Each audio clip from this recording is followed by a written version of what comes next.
Acid reflux. Most people have heard of it, but do you actually understand what it is and that you can get some relief? Reflux occurs when the sphincter at the top of the stomach, which should close after food enters and remain closed, does not close all the way. After food enters the stomach, proton pumps, which are located around the stomach lining, release gastric juices, which are needed to break down the food. If the sphincter doesn't close, then acid from the stomach rises into the esophagus and can cause damage. When it only happens on occasions, it's usually just a little bit of reflux, and that's okay. However, when it happens continuously and impacts on your life, it could be gastroesophageal reflux disease, or could potentially end up as esophageal cancer, which often doesn't have many symptoms, and it's because of that the diagnostic investigations are important. There could be a number of symptoms that indicate reflux, such as heartburn, indigestion, food coming up the esophagus, or as one of my patients calls it, a verp, vomit with a burp. You can have bad breath, nausea, or the thought of food makes you sick. You can have breathing problems, excessive burping, as well as erosion of teeth, bloating, or maybe even a long-term cough. So you've noticed that you actually have some of these symptoms, and you end up at the doctor's to find out what's going on. Well, what happens next?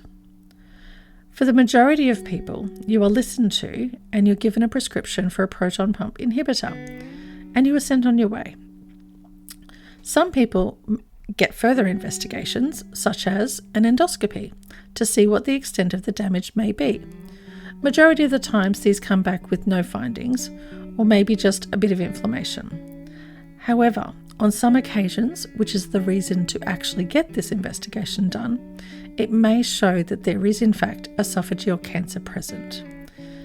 If the investigations did actually show no signs,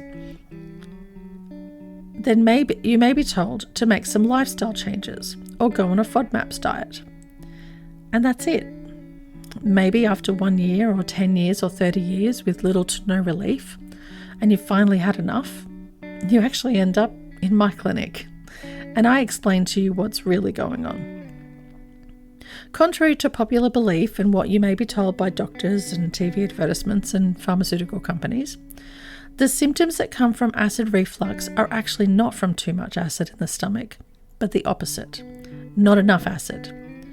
Taking tablets for reflux actually does decrease the acid levels in the stomach, but altering the ability of the upper digestive system to do its job can have a great impact on the lower digestive system, leading to long-term effects such as IBS.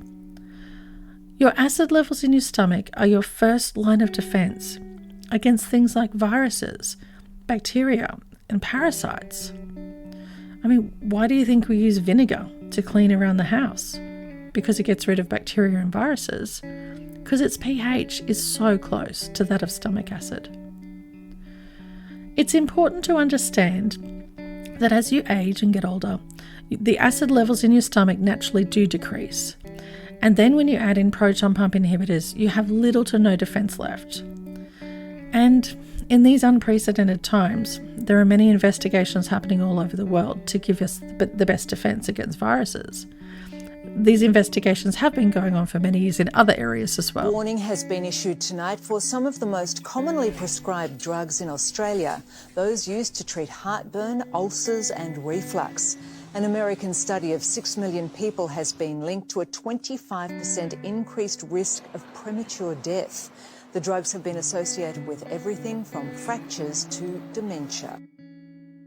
Every day, I help people repair their digestive system and make huge changes in their symptoms, and I can help you get some relief too.